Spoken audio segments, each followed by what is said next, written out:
Hello, my name is Jack Cooke. Today I'm going to teach you how to restring a guitar.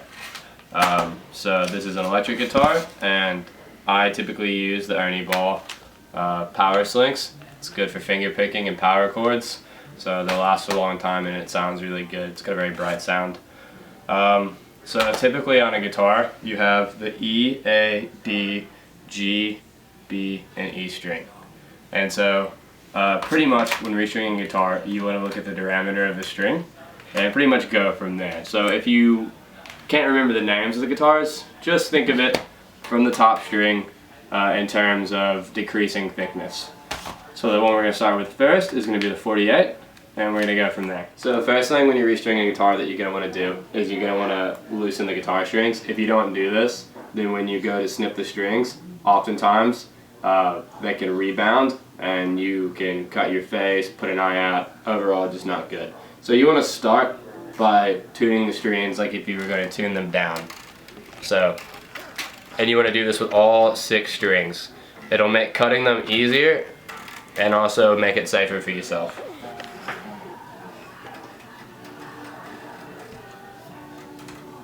So typically what you're going to want to do next is you can take a pair of wire cutters or a more durable pair of scissors, and you're just going to want to snip the strings after you've loosened them relatively close to your pickups. And given it may take you a couple of tries, but you usually try to keep a hand on the strings to avoid any sort of elastic rebound. So I usually go with 1 string at a time. It sort of makes the process a little easier and helps you keep track of what you've already restrung and what you haven't. So the most technical part of the de-stringing is just taking the string off the top. Once you got that done though, you can just place in a convenient, you can just put the string in a convenient place. I usually go for on the table. And you can go into your string pack and go ahead and select the string that matches the diameter of the one that you've just unstrung. So I just unstrung the E string, and so we are going to go with the thickest diameter of string, which is going to be our 48E. So typically after you unstring a few, it's usually a good idea to clean your headstock. A lot of times dust will build up around it just because you don't typically touch the inside of the headstock. So I usually get an old sock or an old cloth and just gently kind of go in between the tuning pegs and just sort of give it a very brief cleanup.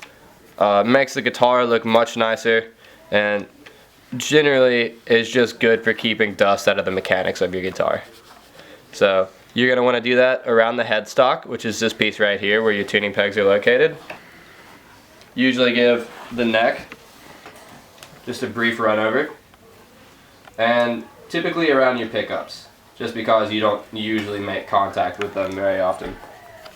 So in between your pickups, on top of them yourselves, it just helps with the overall sound of your guitar and just keeping dust out of the mechanics.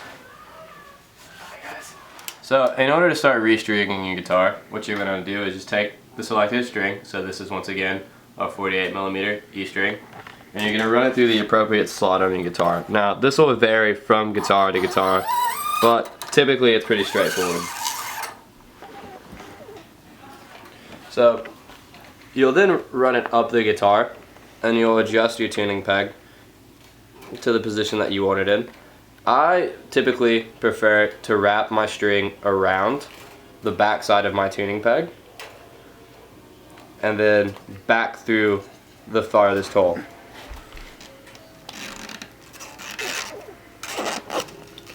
I just usually find that this keeps the string a bit more taut, and as you wrap, it'll wrap the string around a little bit better and also just makes it look a bit nicer. Now, typically, when tuning a guitar, you want to tune upwards. It just makes it easier to keep track of in which direction when you're retuning your guitar and changing pitch where you're going.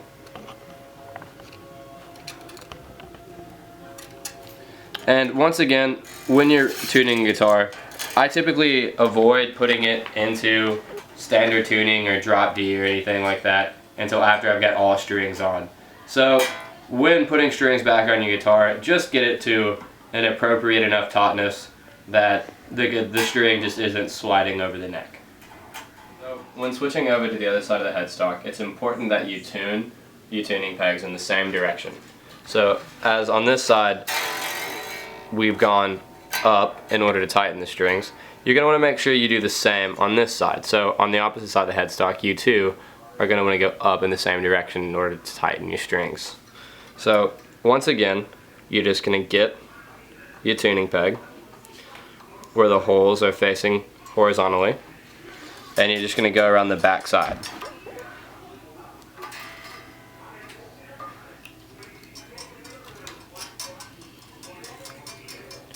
It's really important as you start going down in your string sizes to watch out for the end of your string, because it can stab you in the finger and it will hurt. Should it happen, it's no big deal. Just make sure to run it under some hot water when you're done, and just make sure to wash your hands as normal. You don't really risk any sort of severe infection.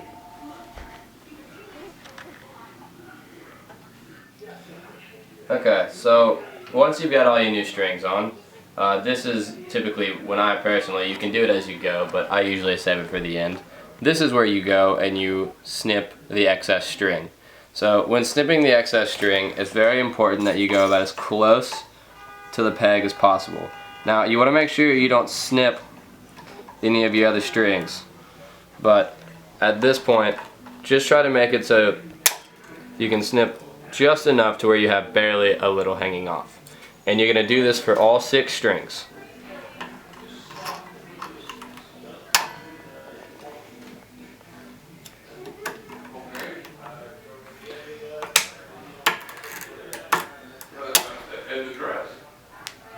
So after snipping the excess strings, now is typically when you would tune your guitar. What I usually do before tuning is just kind of stretch out the strings a little bit by putting a hand on the neck and then just kind of running your fingers up and down the neck just to make sure like you go ahead and sort of stretch them out a little bit, because within the first few days that you have them on, they will stretch out naturally. Typically now you would go about tuning the guitar, and I usually play in standard or drop D, and if you're so musically inclined you can tune by ear. Otherwise what you can do is you can get several apps available on the iTunes, as well as a standard guitar tuner. I usually use the Guitar Tuner app, available on the iTunes App Store, and it's usually a pretty decent app. Typically with electrics you want to make sure that it's plugged into an amp before going about tuning. With acoustics it'll pretty much work right off the bat. But yeah, you just choose the pitch in which you wish to play, and then tune your guitar accordingly. So that is how you restring and tune a guitar, and I hope this helps you.